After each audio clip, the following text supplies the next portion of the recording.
Hello friends, welcome back to our channel moms daily. ഇന്ന് ഞാൻ വന്നിരിക്കുന്നത് ഒരു അടിപൊളി മധുരത്തിൻ്റെ റെസിപ്പി ആയിട്ടാണ്.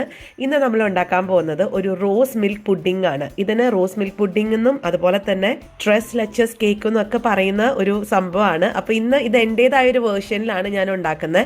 അപ്പോൾ നമുക്ക് നോക്കാം എങ്ങനെയാണ് ഇത് തയ്യാറാക്കുന്നതെന്ന്. അപ്പോൾ അതിനായിട്ട് ഞാനൊരു മിക്സിയിൽ ഒരു ജാർ എടുത്തിട്ടുണ്ട്. ഇതിനകത്തോട്ട് 1/2 കപ്പ് പഞ്ചസാര ഒന്ന് പൊടിച്ചെടുക്കണം. ഇപ്പം നിങ്ങളുടെ കയ്യിൽ പൊടിച്ച പഞ്ചസാര ഓൾറെഡി ഉണ്ട്, അല്ലെങ്കിൽ ഐസിങ് ഷുഗർ ഉണ്ടെന്നുണ്ടെങ്കിൽ നമുക്ക് ഇതുപോലെ ചെയ്യേണ്ട കാര്യമില്ല, ഈ ഒരു സ്റ്റെപ്പ് ഒഴിവാക്കാം. അപ്പോൾ ഞാനിതൊരു 30 സെക്കൻഡോളം മിക്സിയിലൊന്ന് അടിച്ചെടുത്തതാ ഈ ഒരു കണക്കിന് പഞ്ചസാരയൊക്കെ ഒന്ന് അടിച്ചെടുത്ത് വന്നിട്ടുണ്ട്. നല്ല തരിതരികളോട് കൂടിയാണ് വന്നിരിക്കുന്നത്. ഇനി നമുക്കൊരു ബൗൾ എടുക്കാം. ഇതാണ് നമ്മുടെ ഒരു മിക്സിംഗ് ബൗളായിട്ട് എടുക്കുന്നത്. ഇതിനകത്തോട്ട് നമ്മൾ പൊടിച്ചു വെച്ചിരിക്കുന്ന പഞ്ചസാര ചേർക്കുക. ഏത് കപ്പിലാണ് പഞ്ചസാര അളന്നത് അതേ കപ്പിൽ 1/2 കപ്പ് തൈര് ചേർക്കുക. പിന്നെ ചേർക്കുന്നത് ഒരു 3 ടേബിൾ സ്പൂൺ ഓയിലാണ്. അത് സൺഫ്ലവർ ഓയിൽ ചേർക്കാം, അല്ലെങ്കിൽ ഒലീവ് ഓയിൽ ആണെങ്കിലും ചേർത്ത് കൊടുക്കാം. ഞാനിപ്പോൾ ഇവിടെ സൺഫ്ലവർ ഓയിലാണ് ചേർത്ത് കൊടുത്തിരിക്കുന്നത്. ഇനി ഇത്രയും കാര്യങ്ങൾ ചേർത്ത് നമുക്കൊരു സ്പൂണോ ഒരു വിസ്കറോ വെച്ചിട്ട് നന്നായിട്ട് തന്നെ ഒന്ന് മിക്സ് ചെയ്തെടുക്കാം. ഇതിങ്ങനെ ഓയിലും തൈരും ഒക്കെ പഞ്ചസാരയും കൂടെ ഒന്ന് നന്നായി അലിഞ്ഞു വരുന്നത് വരെ ഒന്ന് ഇളക്കി കൊടുക്കണം. അപ്പം നന്നായിട്ട് മിക്സ് ആയിട്ടുണ്ട്. ഇനി ഇതിനകത്തോട്ട് നമുക്ക് റോസ് സിറപ്പാണ് ചേർത്ത് കൊടുക്കേണ്ടത്. ഞാനിവിടെ 2 ടേബിൾ സ്പൂൺ റോസ് സിറപ്പ് ചേർക്കുന്നുണ്ട്. ഇതൊരു റോസ് മിൽക്ക് കേക്ക് ആയതുകൊണ്ട് അതുകൊണ്ടാണ് നമ്മൾ റോസിൻ്റെ ഒരു എസൻസ് കിട്ടാനൊക്കെ വേണ്ടി റോസ് സിറപ്പ് ചേർക്കുന്നത് കേട്ടോ. അപ്പോൾ ഇനി ഇത് നമുക്ക് എല്ലാ സൂപ്പർ മാർക്കറ്റിലും ചിലപ്പോൾ ബേക്കറികളിലൊക്കെ നമുക്ക് കിട്ടുന്നുണ്ട്. നിങ്ങൾ റോസ് സിറപ്പ് എന്ന് പറഞ്ഞ് മേടിച്ചാൽ മതിയാവും. അപ്പോൾ ഇതെല്ലാം കൂടെ ചേർത്തിട്ട് നന്നായിട്ടൊന്ന് ഇളക്കി കൊടുക്കുക. ഈ റോസ് സിറപ്പിൻ്റെ മണം എന്നൊക്കെ പറയുന്നത് ഒരു സൂപ്പർ മണമാണ്. അതെനിക്ക് തോന്നുന്നു നിങ്ങളൊന്ന് ട്രൈ ചെയ്ത് നോക്കണം. അതുകൊണ്ട് ഉണ്ടാക്കുന്ന ഒരു കേക്ക് കഴിക്കാൻ അടിപൊളിയാണ് കേട്ടോ. ഇനി നമുക്ക് ചേർക്കാനുള്ളത്, ഞാൻ പിങ്ക് കളർ ഫുഡ് കളർ ചേർക്കുന്നുണ്ട്. അത് പിങ്ക് കളറാണ് ചേർക്കുന്നത്, നമ്മുടെ കേക്കിനൊക്കെ ഇച്ചിരി ഒരു കളർ കിട്ടാൻ വേണ്ടിയിട്ട്. പക്ഷെ ഇങ്ങനെ ചെയ്യണമെന്നൊന്നുമില്ല, തികച്ചും ഓപ്ഷണലാണ്. ഞാനിവിടെ 2 ഡ്രോപ്പ് പിങ്ക് കളർ ചേർത്ത് കൊടുത്തിട്ടുണ്ട്.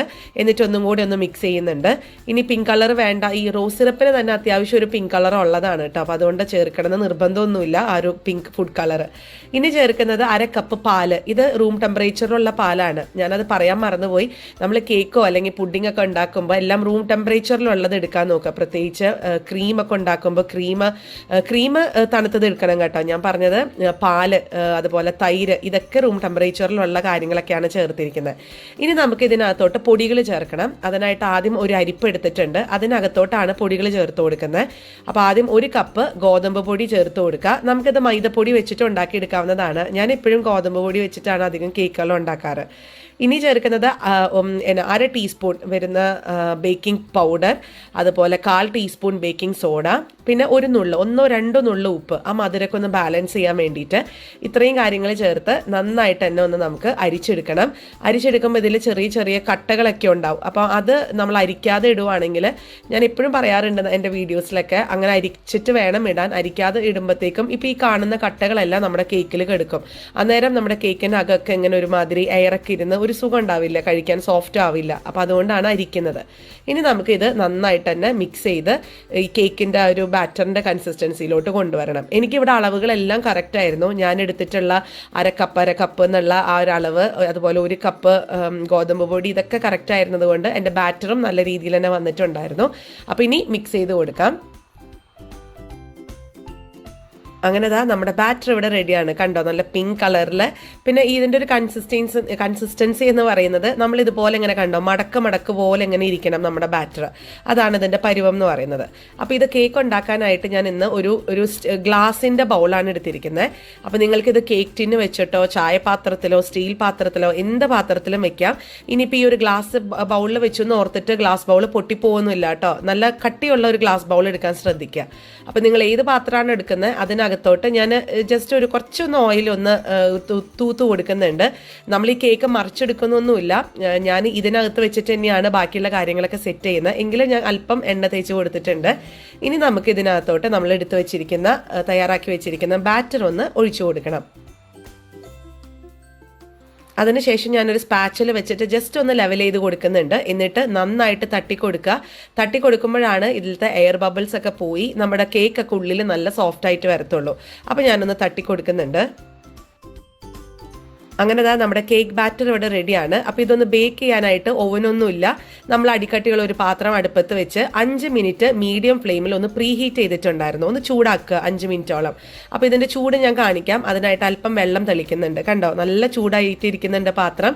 ഇനി നമുക്ക് ഒരു വയർ റാക്കോ അല്ലെങ്കിൽ ഒരു സ്റ്റാൻഡോ അല്ലെങ്കിൽ ഒരു സ്റ്റീൽ പാത്രം ഒന്ന് തിരിച്ചിട്ട് കൊടുക്കോ. ഒരു സ്റ്റാൻഡ് വേണമെന്നേ ഉള്ളൂ. നമ്മൾ വെക്കുന്ന പാത്രം നേരിട്ടിട്ട് പാത്രത്തിൻ്റെ അടിയിൽ മുട്ടരുത്, ഇതുപോലെ ഒരു സ്റ്റാൻഡ് വേണം. അപ്പോൾ ഈ സ്റ്റാൻഡിൽ ഇതുപോലെ വെച്ച് കൊടുക്കുക. അതിനുശേഷം നമുക്ക് മൂടിക വെച്ച് മൂടി. ഞാനിവിടെ ഒരു 25 മിനിറ്റ് മുതൽ 30 മിനിറ്റ് വരെയാണ് പക്ഷെ എനിക്ക് കറക്റ്റ് 30 മിനിറ്റിലാണ് ആയത്. അപ്പോൾ അത് ഓരോ ഫ്ലെയിം അനുസരിച്ച് 25 മിനിറ്റിലൊക്കെ ആവാം. നിങ്ങൾക്കൊരു 25 മിനിറ്റ് ഒക്കെ ആകുമ്പോഴത്തേക്കും ഒന്ന് ശ്രദ്ധിച്ചു തുടങ്ങുക. പിന്നെ നമ്മൾ ഈ മൂടിക വെക്കുന്ന ആ മൂടികയിൽ ഇതുപോലെ ഓട്ടയൊക്കെ ഉണ്ടെങ്കിൽ, ആവി പോകാനുള്ള ഒരു ഓട്ട ഉണ്ടെന്നുണ്ടെങ്കിൽ അതിനകത്ത് എന്തെങ്കിലും ഒരു പേപ്പറോ എന്തെങ്കിലും ഒന്ന് തിരികെ വെക്കണം കേട്ടോ. എങ്കിലാണ് നമുക്ക് ഈ ഒരു പാത്രം ഓവൻ്റെ ആ ഒരു എഫക്റ്റ് നമുക്ക് കിട്ടത്തുള്ളൂ. പിന്നെ ഞാൻ ആദ്യത്തെ ഒരു 10 മിനിറ്റ് ലോ ഫ്ലെയിമിൽ വെച്ചിട്ടും ബാക്കിയെല്ലാം മീഡിയം ഫ്ലെയിമിലോട്ട് മാറ്റിയിട്ടാണ് ഈ ഒരു കേക്ക് ബേക്ക് ചെയ്യുന്നത്. അപ്പോൾ കേക്ക് അവിടെ ഇരിക്കട്ടെ. ആ നേരം കൊണ്ട് നമുക്കറിയാം ഈ ഒരു കേക്കിന് ഒരു ഡ്രിങ്ക് പോലത്തെ ഒരു സംഭവം വേണം ഒഴിക്കാൻ വേണ്ടിയിട്ട്. അപ്പോൾ അതിനായിട്ട് ഒരു ഗ്ലാസ് എടുക്കുക, അതിനകത്തോട്ട് 1/4 കപ്പ് പാല്, പിന്നെ ചേർക്കുന്നത് കണ്ടൻസ്ഡ് മിൽക്കാണ്. അതേ അളവിൽ തന്നെ 1/4 കപ്പ് കണ്ടൻസ്ഡ് മിൽക്ക് ചേർക്കുന്നുണ്ട്. ഈ കണ്ടൻസ്ഡ് മിൽക്ക് ഞാൻ വീട്ടിൽ തന്നെ ഉണ്ടാക്കിയതാണ് കേട്ടോ. ഇതിൻ്റെ റെസിപ്പിയൊക്കെ ഞാൻ മുന്നേ ചെയ്തിട്ടുണ്ട്. പിന്നെ വേണ്ടുന്നത് റോസ് സിറപ്പ് തന്നെ, അത് 1 ടേബിൾ സ്പൂൺ ചേർക്കുക. അത് ഈ റോസ് സിറപ്പും കൂടെ വരുമ്പോഴാണ് അതിൻ്റെ ഒരു ചെറിയൊരു കളറും ഒക്കെ നമുക്ക് കിട്ടുക. അപ്പം ഞാൻ ഇതും കൂടെ ചേർത്ത് നന്നായിട്ട് തന്നെ ഒന്ന് മിക്സ് ചെയ്തെടുക്കുന്നുണ്ട്. പിന്നെ ഞാൻ ചേർത്ത് കൊടുക്കുന്നത് ഒരു 1/4 കപ്പ് ക്രീം ചേർക്കുന്നുണ്ട്. ഇത് ഫ്രഷ് ക്രീമാണ്. നിങ്ങളുടെ ഉണ്ടെങ്കിൽ മാത്രം ചേർത്ത് കൊടുത്താൽ മതി, അങ്ങനെ വേണം എന്നൊന്നുമില്ല, എന്തായാലും ഉണ്ടാവും. കാരണം ഇതിനു വേണ്ടി നമ്മൾ ക്രീമൊക്കെ ഉണ്ടാക്കുന്നില്ലേ. അപ്പോൾ ആ ക്രീമിൽ നിന്ന് ഇച്ചിരി ഒന്ന് മാറ്റി വെച്ചാൽ മതി. 1/4 കപ്പ് ഇല്ലെങ്കിൽ ഒരു 2-3 ടേബിൾ സ്പൂൺ ആയാലും മതി.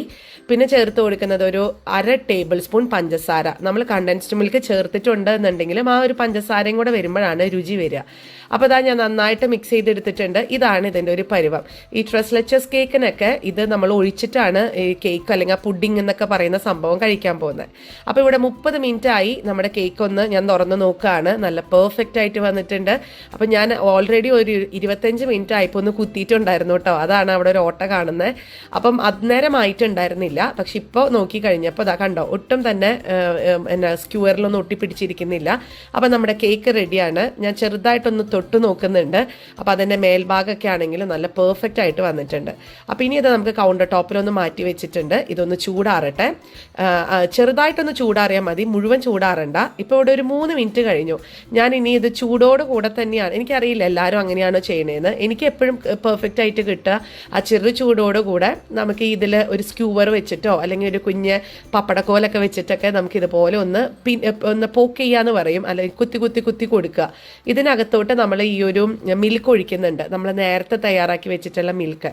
അപ്പോൾ അതൊന്ന് ഒഴിച്ച് ഈ ഒരു കേക്കിനകത്ത് നന്നായിട്ട് നന്നായിട്ട് ഇറങ്ങി കേക്ക് നല്ല ജ്യൂസി ആയിട്ട് വരാൻ വേണ്ടിയിട്ടാണ് ഇങ്ങനെ കുത്തി കൊടുക്കുന്നത്. അപ്പം നമുക്ക് എന്തായാലും ഒന്ന് ഇത് നന്നായിട്ടൊന്ന് കുത്തി കൊടുക്കാം. അപ്പോൾ കുത്തിയിട്ടൊക്കെ ഉണ്ട്. ഇനി ഇതിനകത്തോട്ട് നമ്മൾ എടുത്ത് വെച്ചിരിക്കുന്ന പാലിൽ നിന്ന് കുറച്ച് അല്പം ഒരു പകുതി വേണമെങ്കിൽ എടുക്കാം, അത് നമ്മൾ എടുക്കുന്ന പാലിനനുസരിച്ച് അത് ഇതിനകത്തോട്ടൊന്ന് ഒഴിച്ചു കൊടുക്കുക. എന്നിട്ട് നമുക്കതൊരു 5 മിനിറ്റോ അല്ലെങ്കിൽ ഒരു 10 മിനിറ്റോ അതൊന്ന് മാറ്റി വെക്കാം. ഇത് നന്നായിട്ടൊന്ന് കുതിരാൻ അത് നന്നായിട്ട് ഇറങ്ങി പോകാൻ വേണ്ടിയിട്ടാണ്. അപ്പോൾ അത് ഇത്രയും ബാക്കിയുള്ള പാല് ഞാൻ മാറ്റി വെക്കുന്നുണ്ട്. അത് നമുക്ക് ലാസ്റ്റ് സെർവ് ചെയ്യുന്ന സമയത്ത് ആവശ്യമുണ്ട്. അപ്പോൾ ഒഴിച്ച വഴിക്ക് തന്നെ ഈ കേക്ക് നമ്മൾ ഒഴിച്ച പാലൊക്കെ ഇങ്ങനെ കുടിക്കും കേട്ടോ. അതിങ്ങനെ കുടിച്ച് നന്നായി വറ്റി വരും. അപ്പോൾ എന്താണെങ്കിലും ഞാനിത് മാറ്റി വയ്ക്കുന്നുണ്ട്. ആ നേരം കൊണ്ട് നമുക്ക് ക്രീം ഉണ്ടാക്കണം. അതിനായിട്ട് ഞാനിവിടെ പക്ഷേ ഞാൻ പറഞ്ഞല്ലോ അത് എൻ്റേതായ രീതി എന്ന് പറഞ്ഞല്ലോ. അതെന്താണെന്ന് വെച്ചാൽ ഇവിടെ ഞാൻ ക്രീം കൂടുതൽ ചേർക്കുന്നുണ്ട്. ഞാൻ ഏകദേശം 600 ml ഉള്ള വിപ്പ് ക്രീമാണ് എടുത്തിരിക്കുന്നത്, അല്ലെങ്കിൽ ഡബിൾ ക്രീം, ഫ്രഷ് ക്രീം എന്നൊക്കെ പറയും. അപ്പോൾ ഇത് വെച്ചിട്ടാണ് ഞാൻ ക്രീം കൂടുതൽ എടുക്കാനുള്ള കാരണം. ഇവിടുത്തെ കുഞ്ഞുങ്ങൾക്ക് ഭയങ്കര ഇഷ്ടമാണ് ക്രീം കഴിക്കാൻ. അപ്പോൾ ഞാൻ അതുകൊണ്ടാണ് ക്രീം കൂടുതൽ കോൺസെൻട്രേറ്റ് ചെയ്യുന്നത്. അപ്പോൾ നിങ്ങൾക്ക് എത്രത്തോളാണ് ആവശ്യം അത്രയും ചേർത്താൽ മതി. അപ്പം ഞാൻ ഇതൊന്ന് ആദ്യം 1 മിനിറ്റ് സമയം എടുത്തിട്ടൊന്ന് ബീറ്റ് ചെയ്തു. അതിനുശേഷം ഒരു 1/2 കപ്പ് കണ്ടൻസ്ഡ് മിൽക്ക് ഒഴിച്ചു കൊടുത്തിട്ടുണ്ട്. എന്നോട് കുറേ പേര് ചോദിക്കാറുണ്ട് കണ്ടൻസ്ഡ് മിൽക്ക് ഇല്ലെങ്കിൽ എന്താ ചെയ്യാൻ പറ്റുകയെന്ന്. കണ്ടൻസ്ഡ് മിൽക്ക് ഇല്ലയെന്നുണ്ടെങ്കിൽ പകരം പഞ്ചസാര ഇട്ടാൽ മതി. അപ്പം കണ്ടൻസ്ഡ് മിൽക്ക് നിർബന്ധമൊന്നുമില്ല. അപ്പോൾ എന്നിട്ട് ഞാൻ 1 മിനിറ്റും കൂടെ സമയം എടുത്തൊന്ന് അടിച്ചിട്ടുണ്ടായിരുന്നു. പിന്നെ ചേർക്കുന്നത് 1 ടേബിൾ സ്പൂൺ പഞ്ചസാരയാണ്. കണ്ടൻസ്ഡ് മിൽക്ക് ചേർത്തെന്നാലും ആ പഞ്ചസാരയും കൂടി ഉണ്ടെങ്കിൽ അതിന് രുചി വരത്തുള്ളൂ. പിന്നെ ഒരു 1/2 ടീസ്പൂൺ വാനില എസൻസും കൂടെ ചേർത്ത് നമുക്ക് ഈ ക്രീം ഒരു 4-5 മിനിറ്റ് സമയം, എനിക്കിവിടെ പക്ഷെ ഒരു 5 മിനിറ്റ് സമയമൊക്കെ എടുത്തായിരുന്നു കേട്ടോ. കാരണം ഞാൻ അല്പം ക്വാണ്ടിറ്റി കൂടുതൽ എടുത്തതുകൊണ്ട് ഇച്ചിരി സമയം എടുത്തിട്ടാണ് ഇതായി കിട്ടിയത്. ഇനി ഇതിനകത്തോട്ട് ഞാനൊരു 2 ഡ്രോപ്പ് പിങ്കിൻ്റെ ഫുഡ് കളറും കൂടെ ചേർത്ത് കൊടുത്തിട്ടുണ്ട്. ആ ഒരു ചെറിയൊരു പിങ്ക് രാശി വരാൻ വേണ്ടിയിട്ടാണ്. ഇനി നമുക്കിതൊന്ന് ക്രീമിൻ്റെ ഒരു കൺസിസ്റ്റൻസിയിലോട്ട് കൊണ്ടുവരാം. അങ്ങനെ നമ്മുടെ സൂപ്പർ ക്രീം ഇവിടെ റെഡിയാണ്. ഇതിങ്ങനെ തന്നെ കഴിക്കാൻ നമുക്ക് തോന്നും. ഞാൻ ഇടയ്ക്കൊക്കെ ഒന്ന് ടേസ്റ്റൊക്കെ നോക്കും കേട്ടോ. നല്ല രുചിയുണ്ടായിരുന്നു. ഇതിങ്ങനെ തന്നെ കഴിക്കാൻ നല്ല രുചിയാണ്. പക്ഷേ നമുക്ക് കേക്കിന് ആവശ്യമുള്ളത് കൊണ്ട് അത് മാറ്റി വെച്ചു. ഇനി നമ്മുടെ കേക്ക്, നമ്മുടെ ഗോതമ്പ് കേക്ക് ഇവിടെ റെഡിയാണ്. നോക്കിക്കേ, നന്നായിട്ട് തന്നെ അതിലത്തെ പാലൊക്കെ സോക്ക് ചെയ്ത് നല്ല ജ്യൂസി ആയിട്ടുള്ള കേക്കാണ്. ഇനി ഇതിൻ്റെ മേലെ സാധാരണ രീതിയിൽ നമ്മൾ എടുത്ത് വെച്ചിരിക്കുന്ന ക്രീം നമുക്ക് ഒരു പൈപ്പിംഗ് ബാഗിനകത്തിട്ട് നിങ്ങൾക്ക് ഇഷ്ടമുള്ള ഷേപ്പിനകത്ത് ആക്കിയെടുക്കുന്നതാണ് നോർമലായിട്ടുള്ളൊരു രീതി. ഞാൻ പറഞ്ഞ പോലെ ഇവിടെ ക്രീമുകളിനോട് കൂടുതൽ താല്പര്യമുള്ളത് കൊണ്ട് ഞാൻ ക്രീമിൻ്റെ ഒരു ലെയർ തന്നെ നന്നായിട്ട് ആദ്യം ഒന്ന് തേച്ച് ഇട്ട് കൊടുക്കുന്നുണ്ട്. അതിനുശേഷമാണ് പിന്നെ ഞാൻ ആ ഒരു ഡിസൈൻ ചെയ്യുന്നത് കേട്ടോ. അപ്പോൾ ആദ്യം ഞാൻ ക്രീം ഇട്ട് ഒന്ന് സെറ്റ് ചെയ്യുന്നുണ്ട്. അങ്ങനെ ക്രീമൊക്കെ ഒന്ന് ലെവൽ ചെയ്തെടുത്തിട്ടുണ്ട്. ഇനി നമുക്ക് ഇത് പൈപ്പിംഗ് ബാഗിനകത്തോട്ട് കുറച്ച് ക്രീം ഒന്ന് ആക്കിയെടുക്കണം. ബാക്കി ഞാൻ ഇച്ചിരി ക്രീം മാറ്റി വെച്ചിട്ടുണ്ടായിരുന്നു. ഇനി നമുക്കത് ഇഷ്ടമുള്ള ഷേപ്പിനകത്ത് ഡിസൈൻ ചെയ്തെടുക്കാം. അപ്പം ഞാൻ ഇവിടെ ജസ്റ്റ് ഒരു നോസിൽ എടുത്തിട്ടുണ്ട്. നിങ്ങൾക്ക് ഇഷ്ടമുള്ള നോസിൽ എടുക്കാം. എന്നിട്ട് ഡിസൈൻ ചെയ്ത് അങ്ങ് തുടങ്ങുക. ഞാൻ കുഞ്ഞു കുഞ്ഞു റോസപ്പൂക്കൾ പോലെ ഒന്ന് ആക്കിയെടുക്കുന്നേ ഉള്ളൂ. എത്രത്തോളം കട്ട നിറച്ച്, അതായത് തിക്കായിട്ട് നിങ്ങൾക്ക് ചെയ്യാൻ പറ്റുന്നു അത്രത്തോളം നമ്മുടെ ഈ ഒരു കേക്ക് അല്ലെങ്കിൽ ഈ ഒരു പുഡിംഗ് കാണാൻ നല്ല ഭംഗിയുണ്ടാവും. അങ്ങനെ ഞാൻ കേക്കൊക്കെ മാക്സിമം ഫില്ല് ചെയ്തിട്ടുണ്ട്. ആ മാക്സിമം ഒട്ടും തന്നെ ഇടയൊന്നും ഇല്ലാത്ത രീതിയിൽ എല്ലായിടത്തും ഇതുപോലെ കുഞ്ഞു കുഞ്ഞ് ഡിസൈനൊക്കെ കൊടുത്തിട്ടുണ്ട്. ഇനി നിങ്ങളുടെ മനസ്സിൽ വേറെ വല്ല ഡിസൈൻ ഉണ്ടെങ്കിൽ അതൊക്കെ ട്രൈ ചെയ്യാം കേട്ടോ. ഇനി നമുക്ക് ഇതിൻ്റെ മേലെ ഡെക്കറേറ്റ് ചെയ്യാനായിട്ട് അല്പം പിസ്ത ഇട്ട് കൊടുക്കണം. ഞാനിപ്പോൾ ഇവിടെ പിസ്ത ഇങ്ങനെ ചെറിയ രീതിയിലൊന്ന് ക്രഷ് ചെയ്തെടുത്തിട്ടുണ്ട്. അതും കൂടെ നമുക്ക് ഇതിൻ്റെ മേലെ ഒന്ന് തൂവി കൊടുക്കാം. അപ്പം അത്രയേ ഉള്ളൂ നമ്മുടെ ട്രെസ് ലെച്ചസ് കേക്ക്, അല്ലെങ്കിൽ ഇതിന് റോസ് മിൽക്ക് കേക്ക് പുഡിംഗ് എന്നൊക്കെ പറയും. സംഭവം ഇവിടെ റെഡിയാണ്. ഞാനിത് എൻ്റെതായ രീതിയിലൊന്ന് ചെയ്തെടുത്തിട്ടുണ്ട്. അടിപൊളി ടേസ്റ്റാണ്. നിങ്ങൾക്ക് ഇത്രയും ക്രീം വേണ്ടാന്നുണ്ടെങ്കിൽ വേണ്ട, അതനുസരിച്ച് ക്രീം കുറയ്ക്കുക. ഒരു 300 ml ക്രീമൊക്കെ 250 ml ക്രീമൊക്കെ ധാരാളം മതിയാവും. ഒരു കപ്പ് ഗോതമ്പ് പൊടിക്കുള്ള കേക്കിന് അതൊക്കെ ധാരാളം മതിയാവും. ഞാനിവിടെ കൂടുതൽ എടുത്തു എന്ന് മാത്രം. അപ്പം എല്ലാവരും ട്രൈ ചെയ്ത് നോക്കുക. വളരെ ഈസിയാണ് ഇത് ഉണ്ടാക്കിയെടുക്കാനായിട്ട്. പിന്നെ എന്നോട് കുറേ പേര് ചോദിക്കാറുണ്ട് ബീറ്റർ ഇല്ല എന്നുണ്ടെങ്കിൽ നമുക്ക് ഇതേപോലെ നമുക്ക് മിക്സിയിൽ ഒന്ന് അടിച്ചെടുക്കാവുന്നതേ ഉള്ളൂ. അതിനൊരു കറക്റ്റ് ഒരു സമയമൊക്കെ ഒന്ന് നോക്കിയെടുക്കണം എന്ന് മാത്രം. ഞാൻ അതിൻ്റെ വീഡിയോ ചെയ്തിട്ടുണ്ട്, മിക്സിയിൽ എങ്ങനെ നമുക്ക് ക്രീം ഉണ്ടാക്കിയെടുക്കാം എന്നുള്ളത്. അപ്പം ഇനി ഞാൻ നേരത്തെ കാണിച്ചിട്ടുള്ള ആ ഒരു മിൽക്കും കൂടെ ഇച്ചിരി മാറ്റി വെച്ചിട്ടുണ്ട്. ഇനി നമുക്കിതൊന്ന് മുറിച്ച് സെർവ് ചെയ്യാം. പക്ഷെ അതിന് മുൻപ് ഇത് ഫ്രിഡ്ജിൽ വെക്കാൻ മറക്കരുത്. ഞാനത് ഫ്രിഡ്ജിൽ വെച്ചിട്ടില്ലായിരുന്നു, കാരണം ഇവിടെ കുഞ്ഞുങ്ങൾക്ക് തീരെ ക്ഷമയില്ലായിരുന്നു. ഇത് ഫ്രിഡ്ജിനകത്ത് വെച്ച് ഒരു 2 മണിക്കൂറെങ്കിലും ഇരുന്നാലാണ് ഇതിൻ്റെ ആ ഒരു കറക്റ്റ് ഒരു ടെക്സ്ചറിൽ കിട്ടത്തുള്ളൂ കേട്ടോ.